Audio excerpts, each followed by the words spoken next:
Yo, yo, yo, what is going on, my beautiful brothers and sisters, fellow radiators of love? My name is Jamal Pope, aka J Phoenix, and this is going to be your astrology forecast for Monday, July 31st of 2023. I am back in the regular studio.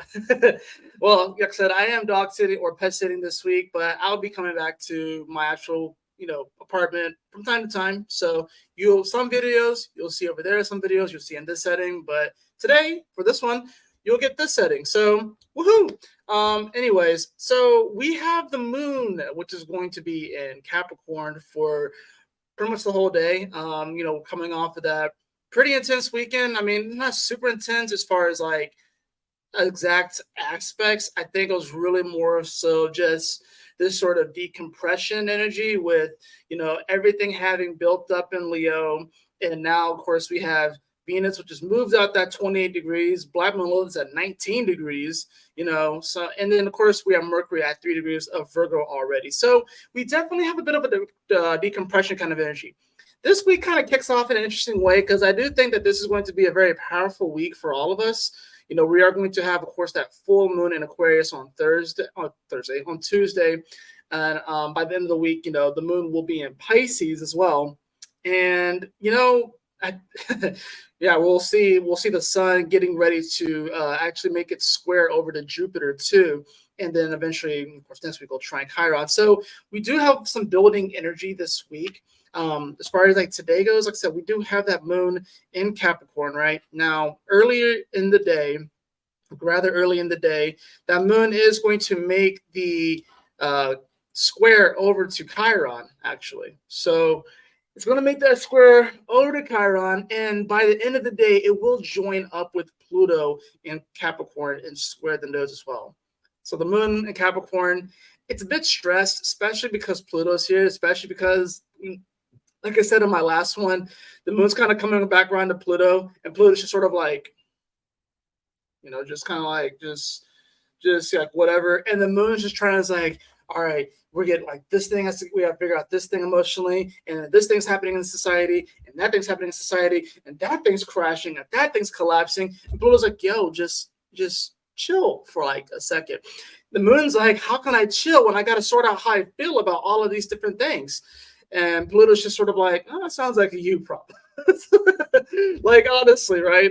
Now, this square over to Chiron, it's going to be it might be a bit of a difficult energy, especially if you feel that this is an energy where if you ever feel ostracized by society or an outcast by society, or if you are afraid to express yourself, if you are afraid to be creative, if you are afraid to step into your heart, because this moon is, of course, King Kunxing Black Moon Lilith at the same time, and Lilith, of course, is trining that Chiron. So we are definitely being called to be more courageous and more bold, to really step into our creative potential, to step into our heart, to step into being that radiator of love, stepping into being that inspiration and living from that space.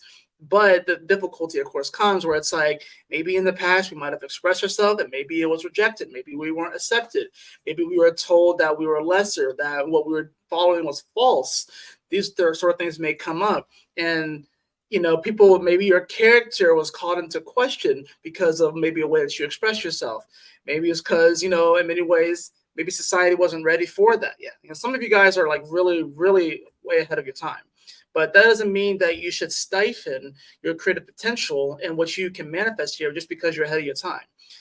That's how we come up with all of the, world-changing monumental inventions and creative projects in art and music, is because people that were, quite frankly, ahead of their time and break the mold and kind of go against the grain. They come in and they kind of punch society in the mouth a little bit, and it's like, yo, wake up. This is what's possible. This is your potential. Can't you see that this is possible here? And, you're going to have some people that respond as like, they may turn to like a fan, like a fanatic over it. Some people are kind of like, a lot of people are kind of like neutral in the middle. Then you have other people that may rebel and reject against it. I think this is more so of things like you have to really ask yourself if you expressing that creativity, that passion, you stepping more into your heart and being more childlike, not childlike in the sense of like throwing tantrums and stuff. This is not about like you throwing a tantrum because your mom didn't buy you a chocolate bar in the candy store, you fall to the ground and start throwing a tantrum. Not that kind of energy, although you will see that kind of energy, especially with North Node and Chiron. But the kind of stepping into your heart, like, and being like a child, as far as like the unbridled, like un the what's what I'm looking for. The word that came to mind was unhinged, but I don't think unhinged is really the right word. It's just an imagination that you just can't really put into a box. You can't. It's something that can be stifled or stifled. But some of you, all of us, honestly, to a certain point, especially as we get older, we kind of push our imagination into like a little box, and then sometimes we don't access it. Sometimes we access it very seldomly, and it starts to collect dust and cobwebs and stuff. I think this is going to be a week that a lot of you start to actually like maybe kind of actually dust off some of the dust and the cobwebs that may be on like this little box, this little treasure trove, if you will, of all of your potential, all these gifts that you are brought to this world that you probably expressed when you were younger, and maybe it was rejected, or maybe someone had said that you couldn't do that thing. Someone said that that wasn't possible. Let this be the week, and it doesn't have to be just this week, it could be anytime, but let this be the week where you actually come out of your shell a little bit. You know what I'm saying? Like, this is a time where it's like you want to like kind of, come out of that shell and just like really express, and like, especially with that full moon coming up in Aquarius, this is definitely a time to be bold and be brave and to express that freedom. Aquarius is all about, having knowing yourself and knowing that you have the freedom to be who you are. Like, Leo just kind of shines and does it.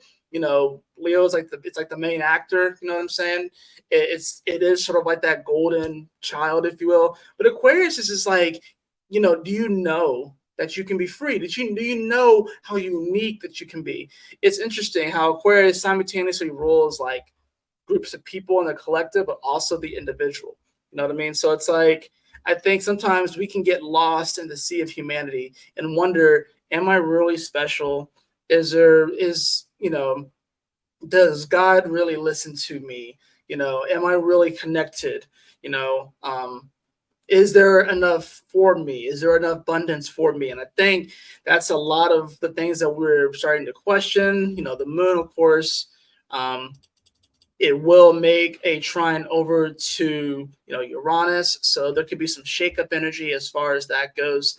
Whenever you have like an aspect to Uranus, there's always some sort of interesting shakeup. So this could honestly be an emotion that kind of comes out of nowhere, especially with it being at 22 degrees. This definitely can be a very mirroring type of situation that may mirror back to you kind of what you've manifested up to this point, and can really start to ask, how do you really feel about the situation? How do you feel about maybe this conversation that you have? And being that it's, Capricorn and Taurus, it's probably going to have something to do with value, money, job, career. These sort of things are going to come up where it's just going to be like right in your face, and then it's going to invoke some sort of feeling. And then you have to ask yourself, well, what am I going to do with this feeling? You know what I'm saying? Right. So I think that's the interesting thing about it. The moon also at the same time is opposing Juno at that moment, you know what I mean? Which is interesting too, because Juno is all about our commitments too. So we have to ask ourselves, what are we emotionally committed to? I have to ask ourselves, are we getting maybe too emotional about something? Not that we don't, it's not about stifling our emotions and putting them down. I think we can address our emotions, but also learn to react in a more powerful, constructive way, to where we actually can, manifest a better situation for ourselves. And it can help us to kind of navigate these tricky waters that we're in, So, as the day progresses, of course, that moon is going to get even closer, of course, to Pluto. It will make the sextile over to Neptune and kind of join up in this energy. The moon, as you can see, has 27 degrees, makes that sextile over here. And also, Venus, now that it's at 27.1, it's really coming off of this King Kungs, and it's definitely feeling a lot better, even though she's still moving back. This is sort of like Venus making her, like, Venus got to her destination. She got to like the beach and everything like that, and tried to have like a party. And then everything just went like haywire and wrong. This is literally, this is kind of like Venus. This is like the Hangover in many ways. The Venus is going through. Venus is pretty much going through like the Hangover, and it's like, but instead of like the whole movie happening over the course of like just one day, it's like extended out. Like it's a much longer narrative. You know what I mean? So the moon meets up with Pluto later on in the evening, and you'll feel this energy kind of build up. You know, where the moon meets up with Pluto, it makes, of course, the square to the nodes. At the same time, it is making that awkward, aspect to Venus. Even though Venus is coming off, now it's going to be almost at 26 degrees. There's definitely going to be a little bit of an awkward tension here, because we can definitely feel that, okay, the transformation is done. Transformation has happened. Now, the reality may not appear as such immediately. It may take time for the reality and for the appearances of everything to kind of catch up. But you're going to really feel come the end of Monday that something within you has shifted forever.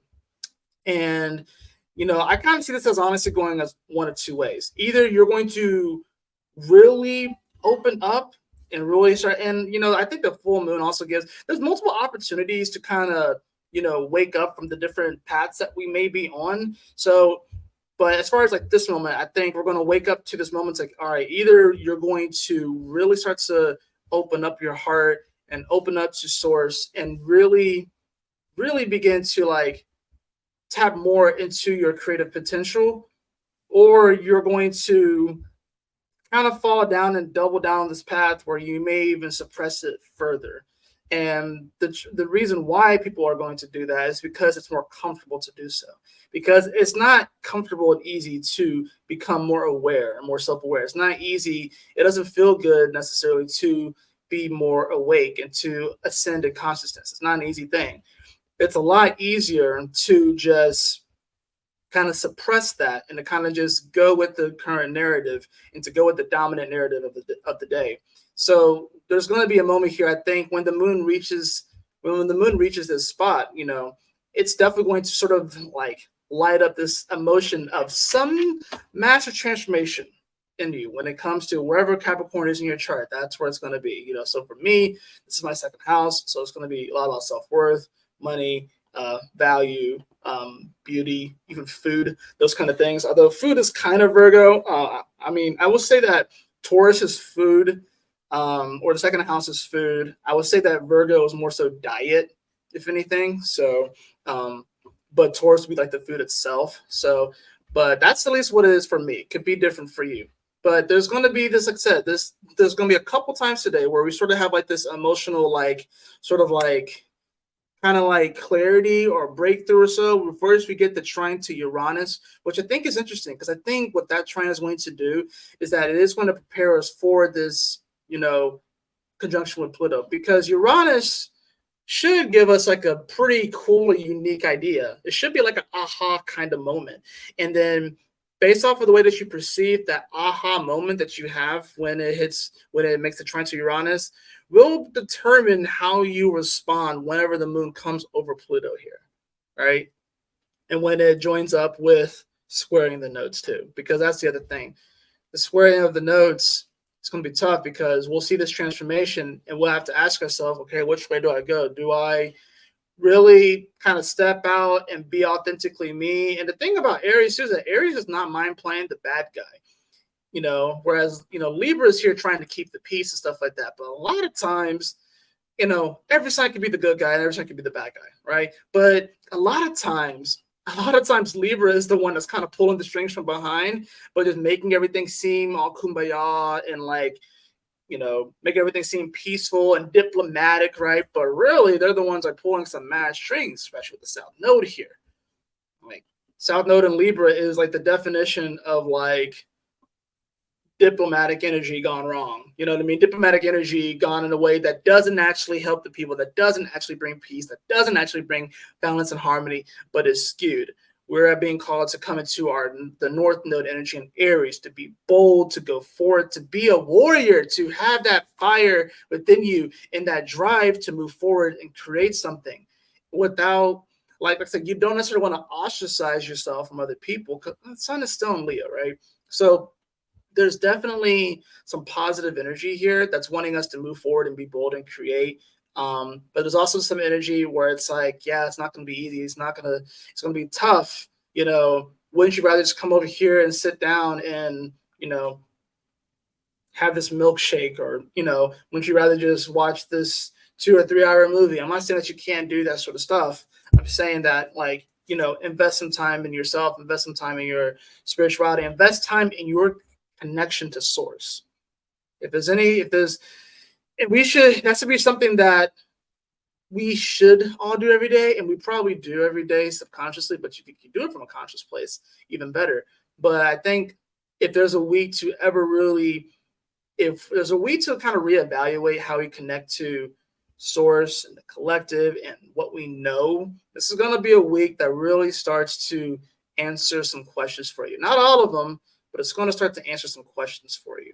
So don't be surprised by the end of the week if you have a pretty radical outlook compared to where you were last week. Like, don't be surprised. There are decisions that you made last week that may very well change this week. So just be on the lookout for that, right? Let's go ahead and get into the cards.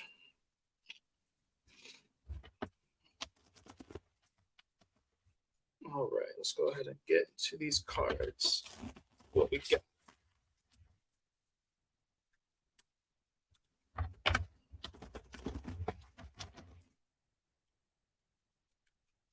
Ooh. Ooh. Good bit of energy. All right, let's see what we got.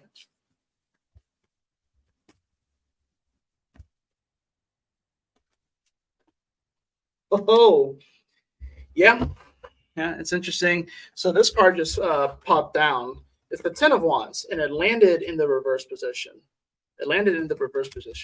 Now, we also have the Three of Swords, right? With these freaking agents of the Matrix right now coming to kill your dreams and stuff like that. We got the Three of Swords. We also have the Wheel of Fortune. We have the Wheel of Fortune as well as the Ten of Wands. This is definitely an element here where I think so many people they're tired. I think people are tired. I think people are over living through legendary moment after legendary moment. Like if history books are written about this time, I feel like it's just going to be like the books are going to be massive. They're going to be huge because there's so much that's packed into this moment. And don't be so hard on yourself if you can't figure it all out right now. There's so much that's happening in the world right now because and I think there's always been a lot of that's happened in the world, but I think it's just because of our access to information right now that it can feel kind of dark. Like, look at this card. Like, it's kind of dark. It's kind of dreary. We have these people there. We got the swords and the flower there. These are like the agents of the Matrix, right? Coming to kill your dreams, and you're waking up, and now you're having to deal with these motherfuckers. You know what I'm saying? Some of you guys are tired of dealing with these motherfuckers because some of y'all been dealing with these motherfuckers since 2012. Some of y'all been dealing with them for even longer, but for a lot of y'all been dealing with these motherfuckers since 2012. And it seems like it's just like it's becoming they're like adapting too. They're finding unique ways of finding you and pushing your buttons and trying to get you off your path and trying to get you back into the matrix and back just being a drone and just moving forward without accessing your creative potential, without realizing that you are an extension of God, that you are that beautiful, unique, divine spark of the divine. Divine spark of the divine, right? But there is some fortune here. Now, I think a lot of us maybe feel like we're kind of running in circles in many ways, but this is saying that fortune can definitely be ours. It is upright. So I think there's definitely going to be a shift. The Wheel of Fortune also, it kind of talks about, it's also like a seasonal, it also deals with like seasonal shifts and stuff like that, or cycles. So I think right now we are definitely shifting to a new cycle. I mean, astrologically, of course, the sun just went into Leo, so there's not really a lot of the sun. It's going to be a little bit before the sun gets to Virgo, but we can definitely feel like there is a cycle that is starting, that's beginning. I think this has to do with the Venus and Leo, and we're starting a new 40-year cycle of the next Venus retrogrades that happen in Leo will only be in Leo. And it's like, so we had that Ten of Wands in reverse. So I think this is an element of like upright, the Ten of Wands could be like definitely someone who's overworked, maybe burdened with work, feeling like they really can't keep going forward. But also it could be the person literally grabbing the sticks to go build the house. With this being reversed, you have to ask yourself, what are you building right now? Are you building something are you building something for you that comes from like your heart, that comes from like your passion? Or are you building someone else's dream? Are you building someone else's dream? We can't end it. There's an element here where it's like, is it realistic for everyone to be self-employed and have their own thing? I think ultimately yes, but we're not there yet. So it's like, yeah, there are going to be periods where maybe you work for yourself, or you work for other people, or maybe you always work for other people. But you have to ask yourself, does their vision match up with what you truly value? Does it really match up with what you truly value? And whatever you're building, whatever you maybe feel like you're overworked with, you have to ask yourself, is it worth it? Is it worth feeling this way, like building this dream of because I feel like this is more of a career thing, and this could be a relationship thing as well, because the Three of Swords is here.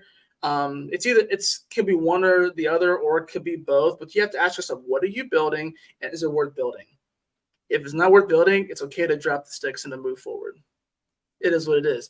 If it is worth building, then know that you have the strength to keep moving, even though it's going to be hard some days. It's not always easy to build, In fact, it's generally pretty tough to build, but it's worth it in the end and stuff like that, when you can enjoy the fruits of your labor. So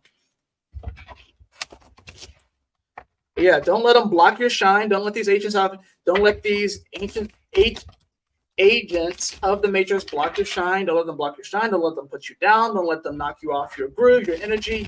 Just keep it moving forward and know that you have the power to create miracles in your life. You really do. And the miracle can be as simple as manifesting a glass of water, because it is a miracle. It really is. You have the card of the spider. Travel will open up new possibilities and one special connection. It's kind of interesting too, because I don't really know there's really going to be a lot of whole travel things right now. I feel like travel is going to be more stifled over the next few years, but this travel doesn't necessarily have to mean, like to a far away exotic place. This could just be, traveling just within like your local community. Maybe you find like a new place. Interesting enough, I actually found a new place that I'm going to be visiting, a new store very close by here, which may open up some possibilities. You know what I mean? Which may open up some cool connections. But I think this is about, I think there can be an element today where maybe by the end of it, we're kind of feeling like, dang, man, wow, that definitely threw things for a loop, and there's going to be, an opportunity for us to kind of reassess. But maybe you open up, and maybe you just look for like a place nearby for you to go. Maybe it's a new restaurant. Maybe it's a new store. Maybe you go to like a new crystal shop or something.